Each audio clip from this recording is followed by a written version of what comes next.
अरे माई रे केहू बाका दवा खाना में है कंपाउंडर, बाहर जाकर देखो तो कौन रो रही है। ठीक है सर।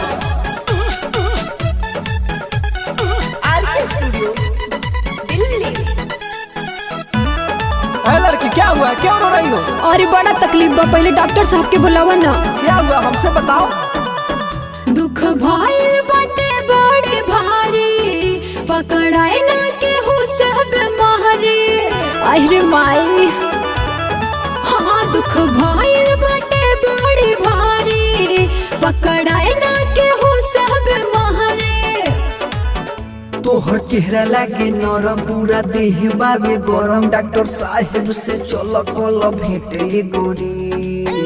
अरे ये डॉक्टर साहब पेट में बड़ा दर्द होता, बार बार पेट फूल जाता। ठीक है, घबराने की कोई जरूरत नहीं है, सुनो। अरे तो बताई ना ये डॉक्टर साहब। कबो नहीं फूले तोहर पेट ये गोरी, यादव जी के खाला डबलेट ये गोरी। कबो नहीं फूली तोहर पेट ये गोरी, यादव जी के खाला डबलेट ये गोरी। अरे ये डॉक्टर साहब टैबलेट दी चाहे शीशी दी, बाकी जल्दी दी ना। क्या लड़की ऐसे का छटपटा रही हो, आला सही से लगाने दो तो छोटे का भागा दो यहाँ से। हाँ हाँ कितनो दवाई खाई भागना दौड़ा दिया, छापे के साटी काम कर ना हरा दिया। जिला जवार में चलेला हम नाम हो, आव तू सट होई कमे में काम हो। अरे पगला क्या कर रहा है, इधर आओ। बोलिए सर क्या हुआ?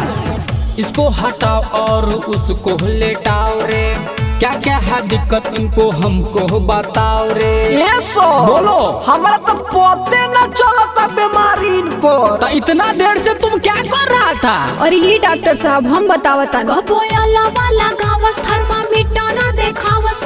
लड़के गा के मत बताओ, बोल के बताओ क्या कर रहा था।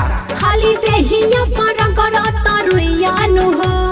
शिकायत करता ए बोका, इसको रुइया करना सुइया का जरूरत है। जी सर। लेटाओ। अरे पोट होके सुत जा तू भुइया गोरी, कमर पर लगा दिया वो सुइया गोरी।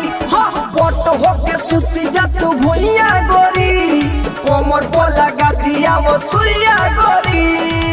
लड़की उधर क्या देख रहा है, कंपाउंडर जैसा बोल रहा है वैसा लेट जा, सुइया लगवा लो। अरे ये डॉक्टर साहब हमरा सुइया से बड़ा डर लगेला। देखो दिक्कत बात तो सुई लेवे के पड़ी, दोसर दवाई तो काम करत नहीं खे। हाँ हाँ ओझा के कितना हम खा लहनी जाड़े, असुक आशिक बोला काका हम करे। रवि बेदर्दी के चले दमरा जी, दहिया में आ जाई तोहरा नरजी। अरे माई रे अब बर्दाश्त ना होता। अरे का हो गया, जब से तमाशा करके रखी हो तुम। बाबू मुरारी एगो करो तुम काम रे, पर्ची पर लिख लो दवा के तू नाम रे।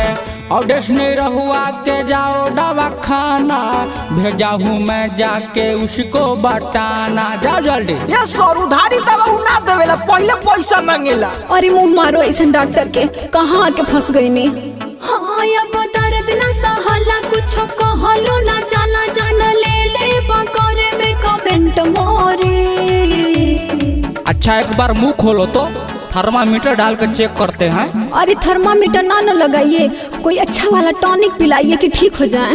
लड़के टॉनिक से दर्द ठीक होता है। इधर आओ, ध्यान से सुनो। बोली ना। खाना पीना पे करियो बड़ा है जी गोदी, देत बानी तो के दवा तेज गोदी। हाँ पोट होके सुत जा तू भुइया गोरी, कमर पर लगा दिया वो सुइया गोरी।